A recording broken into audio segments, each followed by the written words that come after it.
भगवान को पाना है तो उनके भक्त हो जाओ। भक्त भी कोई कच्चे नहीं, सच्चे हो जाओ।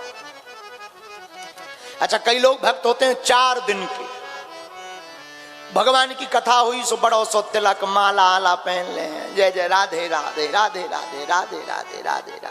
और जहां कथा पूरी सो माला बिस्तर के ऊपर और टीका को पता ही नहीं है। बोलो सीताराम। इसे भक्ति नहीं कहते, इसे मौसम कहते। मौसम, ये मौसम के भक्त। मौसम से याद आओ कि आज भगवान भी बड़े खुश हैं। लगता है ये मानेंगे ही नहीं, तो आज ये भी बड़े प्रसन्न हैं। 2 धारा बहेंगी, एक तरफ इंद्र जी की, एक तरफ भागवत जी की। बोलो सीताराम। जोर से बोलो, और जोर से बोलो। तो भगवान भक्तों के अधीन है, हम भक्त पराधीन। एक बात और, भगवान के जितने भी भक्त हैं, आपको हम बड़ी विनम्रता पूर्वक कहें, समर्पण जब तक भगवान के प्रति आपका नहीं होगा तब तक भगवान भी दिल खोलकर मिलने वाले नहीं है। समर्पण से ही परमात्मा मिलते हैं। जितना ज्यादा समर्पण उतनी ही कृपा। और पूर्ण शरणागत भाव से अगर आप ठाकुर जी को भजोगे, ध्याओगे, पूजन करोगे, चिंतन करोगे, उनमें डूबोगे, तो भगवान भी आपके बिना रह नहीं पाएंगे। जब भक्त भगवान के बिना नहीं रह पाता तो भगवान भी भक्त के बिना नहीं रह पाते हैं। आपने देखा होगा जंगल में गई हुई गाय माता जब जंगल जाती हैं और शाम के समय जब वापस लौट कर आती हैं तो जो गाय का बछड़ा होता है वो अपनी मां को देख करके समस्त बंधनों को तोड़कर भागने लगता है और गाय मां को जाकर के गाय मां को लिपट जाता है और गाय माता भी चाटने लगती। उसी प्रकार भक्त भी अपने भाव से जब भगवान को पुकारने लगता है तो भगवान भी अपने भक्त के लिए दौड़े चले आते हैं। बोलो सीताराम। जोर से बोलो, और जोर से बोलो। तो भगवान का आना कठिन नहीं है, हमारा भगवान का होना कठिन है तो हैं ही हम। लेकिन ये निर्णय करना है कि आप हो भी कि नहीं। ये कोई निर्णय की बात भी नहीं, आप हो। बस एक पर्दा जो माया का पड़ा है, इस माया के पर्दे को हटा दो, तेरा मेरा बंधन मिटा दो। जहां हो सिर्फ आप ही हो, इस बात को अपने हृदय में रख लो। यही भगवान से मिलना है। जब तक ये हमारा, ये तुम्हारा, ये तेरा, ये मेरा, ये लगा रहेगा, घाटा खाओगे। लेकिन जिस दिन तुमने ये निर्णय कर लिया जो भी है सब आपका है, फिर क्या? फिर आपकी जिम्मेवारी नहीं है, फिर आपके परमात्मा की जिम्मेवारी है, आपके ठाकुर जी की जिम्मेवारी है हर बात की। बोलो सीताराम। जोर से बोलो सीताराम, सीताराम, और जोर से बोलो। तो एक संत कहते थे, भाग जाना सरल है लेकिन जाग जाना बड़ा कठिन है। भागना तो बहुत सरल है, उपद्रव हो, विवाद हो, भाग जाओ भाई। पहले लड़ाई करो, जब पिटवे की टाइम आए सो भाग जाओ। लेकिन वहां सामना करना बड़ा कठिन है। तो एक संत बोले, सुनो, संसार सागर में भाग जाना सरल है लेकिन जाग जाना कठिन है, और जो जाग जाता है वो प्रभु को पा जाता है। अब परम श्रद्धेय आचार्य जी आए हैं तो हमें एक कथा याद आ गई। आप जब पहुंच रहे थे तब हम वो बात स्मरण कर रहे थे। बड़ी एक सत्य घटना है हमारे बुंदेलखंड की। महाराज जी, बुंदेलखंड में एक आश्रम है, वहां के एक पुजारी जी रघुनाथ जी के बड़े भक्त थे, बड़ी सेवा करते थे दिन ना रात। हमने तो उनको अपनी आंखों से देखा, आज भी दास को उनका आशीर्वाद मिलता रहता है। जंगलों में, झांसी के पास जंगलों में उनका स्थान।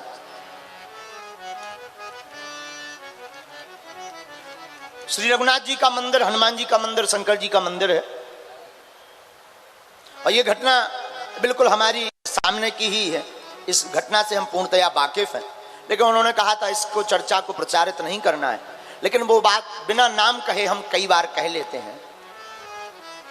आहा, राम जी से बड़ा प्रेम। एक बार वहीं के कुछ ट्रस्टियों ने, समिति के जो ट्रस्ट वाले होते हैं, उन्होंने षड्यंत्र करके उनको हटाना चाहा। यज्ञाचार्य जी उनको हटाना चाहा, तो उन्होंने निवेदन किया कि भाई आप हमें हटाना चाहते हो, हम हट जाएंगे, लेकिन कृपा करके हमें रघुनाथ जी के चरणों की सेवा से दूर मत करो। बड़े स्वभाव के, दैन्य भाव के, बड़े स्वभाव के सरल महात्मा। देखो कितना अच्छा संयोग है। बाहर इंद्र देवता बरस रहे, भीतर हम बरस रहे।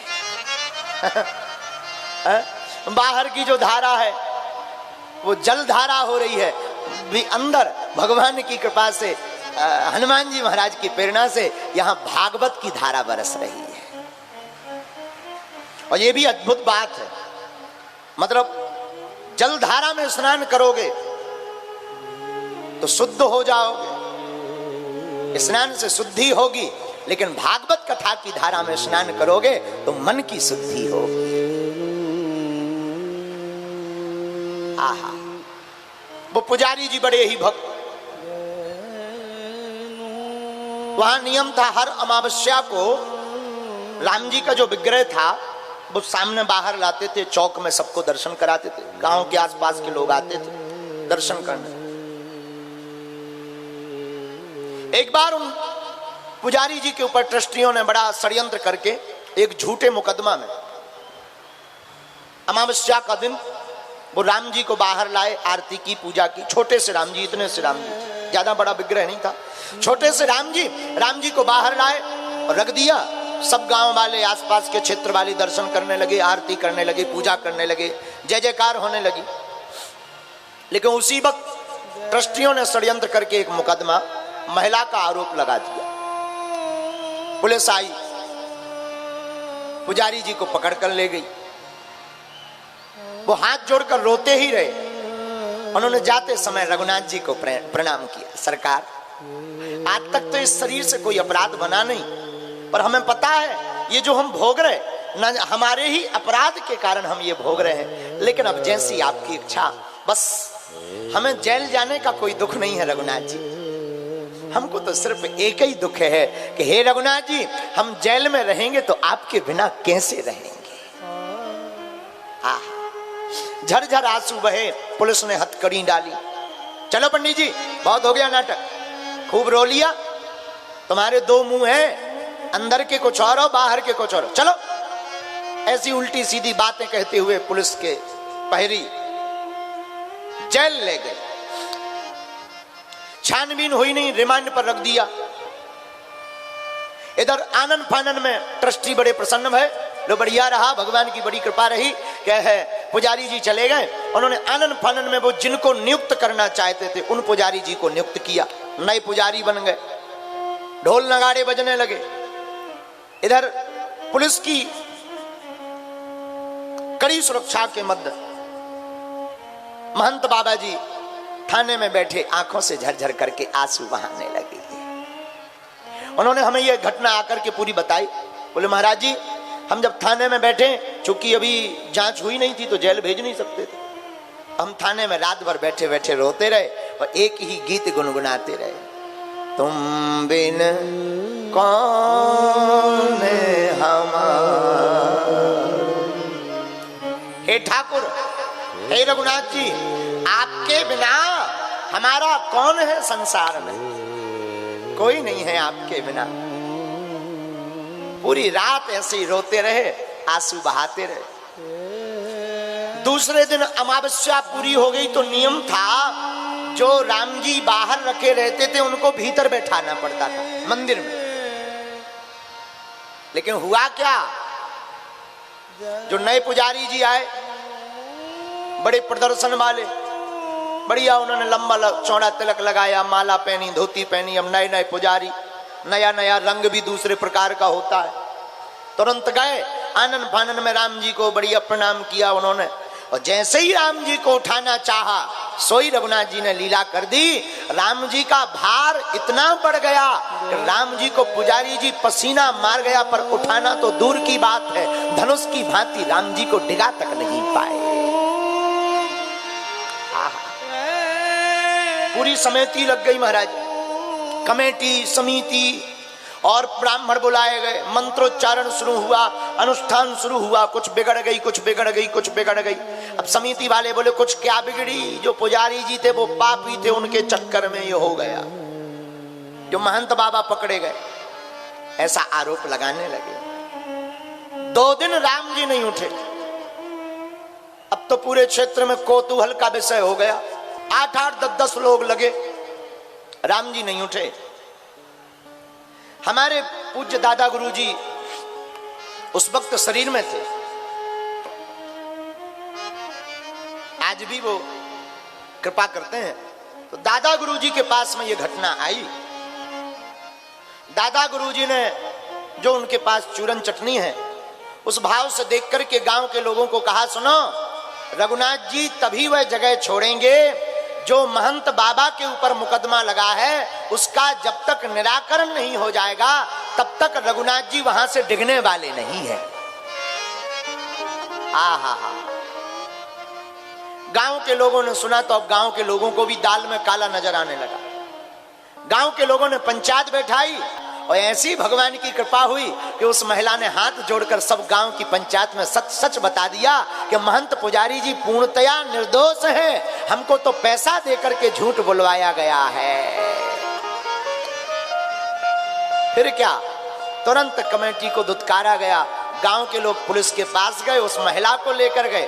प्रशासन ने अपनी कार्रवाई करके 6 बजे के लगभग शाम के समय पुजारी महंत बाबा को छोड़ा, और जैसे ही छोड़ा तो वो महाराज जी तौलिया भर पहने थे, वापस आए और उन्हें बताया गया कि रघुनाथ जी उठ नहीं रहे। तो आंखों में आंसू भर गए और भागे भागे दौड़े दौड़े गए और जाकर के दंडवत प्रणाम किया और बोले, यहाँ कहाँ बैठे हो, चलो भीतर। एक हाथ से रघुनाथ जी को उठाया और अपने हृदय से लगाकर मंदिर में जाकर बैठा दिया। आज भी वो शरीर में हैं पुजारी जी, हमको मिलते, उन्होंने हमें ये घटना बताई। वो हमारे दादा गुरुजी के कारण हम पर बड़ी कृपा बनाए रखते, लेकिन वो रोते रोते आज भी कहने लगते, पंडित जी, हमको पंडित जी कहते, पंडित जी भगवान की बड़ी कृपा है, हमारे जैसे नालायक पर आरोप लग गया, उसको दूर करने के लिए राम जी उठे नहीं। आप तो उन पर भरोसा रखो, राम जी आपके लिए क्या क्या नहीं करेंगे। इससे हमारी जो कथा चल रही है, अहम भक्त पराधीनो, भगवान भक्त के अधीन है, इस घटना से सिद्ध होता है कि भगवान सच में भक्तों के ही अधीन है।